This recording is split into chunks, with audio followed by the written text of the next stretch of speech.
Hello guys, আমি এখন নৈহাটি চলে এসেছি। গৌড় এক্সপ্রেস করে ব্যান্ডেল যাব, ওখান থেকে তারপর কোথায় যাব বলছি, আগে থেকে বলবো না, দেখতে থাকুন। হচ্ছে 03023 টুন্ডলা এক্সপ্রেস। আশা করি বুঝতেই পারছেন কোথায় যাব। যাচ্ছি প্রয়াগরাজ কুম্ভ মেলা দেখতে। ট্রেন ঢুকে গেছে, ট্রেনে উঠে জায়গাতে শুয়ে পড়েছি। ফাঁকাই আছে ট্রেন, খুব একটা ভিড় নেই আপাতত। এখান থেকে তো ভিড় নেই, ব্যান্ডেল থেকে ভিড় নেই। এবার দেখা যাক বিহারে ঢুকলে বা আরও পরে স্টেশনগুলো আসলে কী হয়। আপনাদের একবার দেখাচ্ছি ভিউটা। এখন আমার কোমরের অবস্থা কীরকম।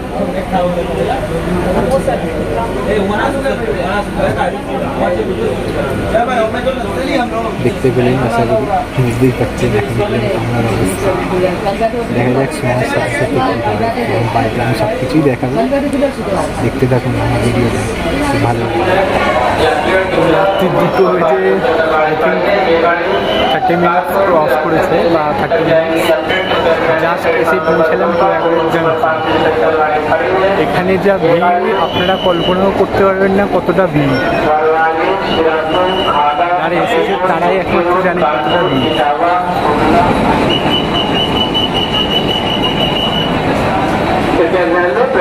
এতক্ষণে প্রয়াগরাজ স্টেশনের বাইরে এলাম, বাট জার্নিটা খুব একটা ভালো হয়নি আসার, কারণ ট্রেন প্রায় 8 ঘন্টা লেট।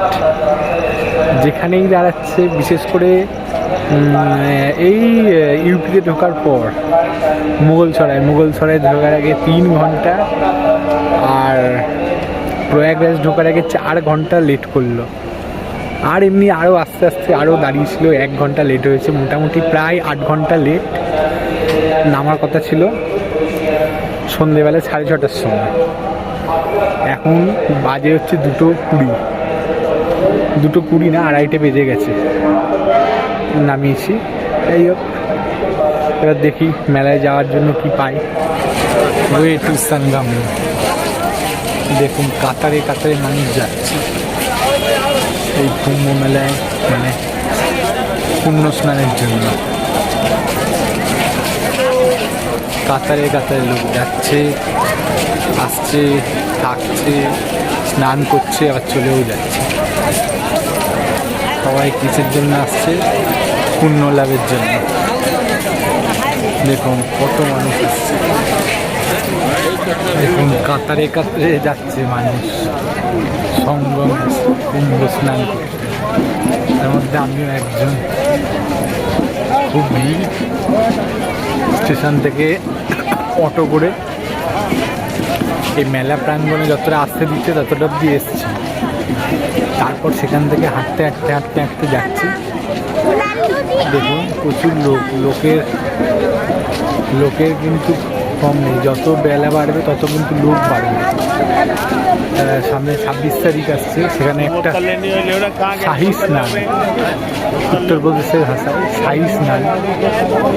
আমাদের বাংলায় ভাষায় যদি বলেন তাহলে সেটাকে বলে পুণ্য স্নান। তো 26 তারিখ হচ্ছে শিবরাত্রি, সেই দিন প্রচুর মানুষ এখানে স্নান করতে আসবে। দেখুন কাতারে কাতারে লোক, যেদিকে তাকাবেন সেদিকেই লোক। এখন আমি এসে পৌঁছেছি কুম্ভ মেলার পার্কিংয়ের জায়গায়। দেখছেন এখানে শয়ে শয়ে গাড়ি দাঁড়িয়ে আছে, পুরোটা পার্কিংয়ের জায়গা। তো এখান থেকে আরও এই দিকটা দিয়ে কিছুটা গিয়ে তারপর ডান দিকে গেলেই আমাদের সেই সঙ্গম ঘাট আসবে। আমাদের গন্তব্য এখন সেই দিকেই হবে। চলুন দেখা যাক।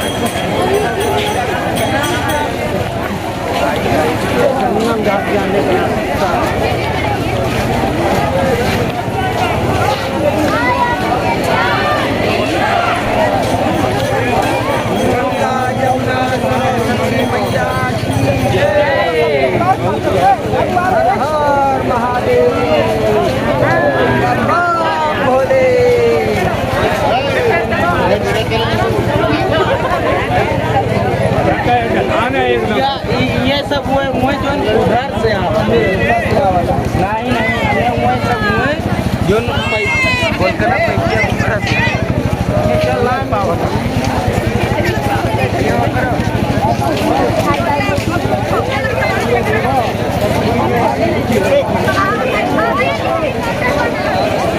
দেখুন ভাসমান ব্রিজ, মানুষের কি বুদ্ধি দেখুন। ভাসমান ব্রিজ, এখান দিয়ে মানুষে যাচ্ছে, আবার ওই দিকের যে ব্রিজটা দেখছেন ওইটা দিয়ে গাড়িও যাচ্ছে, আসছে না কিন্তু আমি একটু আগেই দেখছিলাম আসছিল।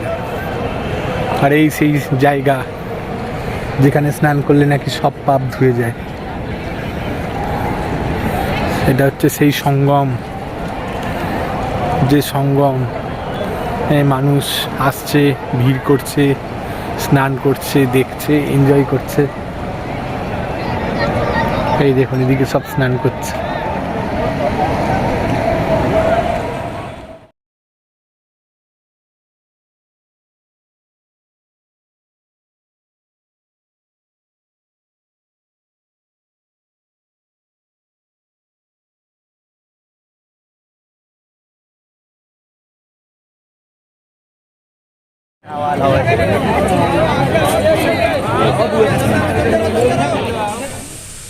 যেহেতু আমি তীর্থযাত্রায় একাই গেছিলাম, তাই আমাকে একটু সাবধানতা অবলম্বন করতে হয়েছে এবং তার সাথে একটি পরিষ্কার ঘাটও নির্বাচন করতে কিন্তু হয়েছিল।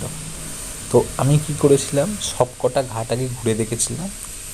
ঘুরে এসে আমি যে ঘাটটায় স্নান করছি সেটা আমার কাছে মনে হয়েছিল এটা সব থেকে সেফেস্ট এবং ক্লিনেস্ট, সেই জন্যই আমি এখানে স্নান করেছিলাম। আর স্নান করার পরে যে অনুভূতিটা হয়েছিল সেটা কিন্তু মানে কথায় আমি প্রকাশ করতে পারবো না। এক কথায় ধরে রাখুন যে আপনি হঠাৎ করে কিছু পেয়ে গেলেন যেটা আপনি পেতেন না, পেলে যে আনন্দটা হয় সেই আনন্দটাই কিন্তু আমিও পেয়েছিলাম। এবং যারা যারা গেছিলো আশা করি তারাও সেইরকমই অনুভূতি পেয়েছিল। আশা করব আপনারা সবাই যাবেন এবং গিয়ে আপনারাও সেই অনুভূতিটা নিতে চাইবেন। জয় ভোলে।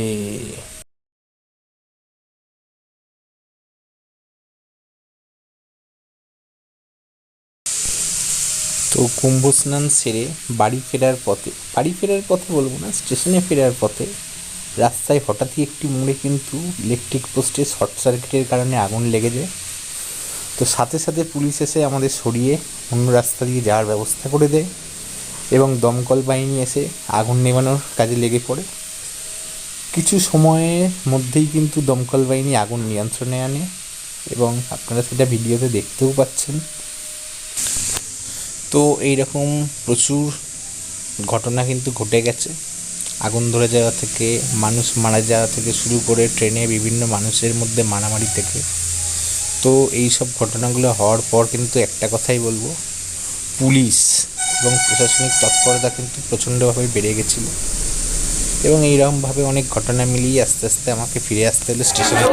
দেখুন ট্রেনে নামতে দিচ্ছে না, আগে উঠবে।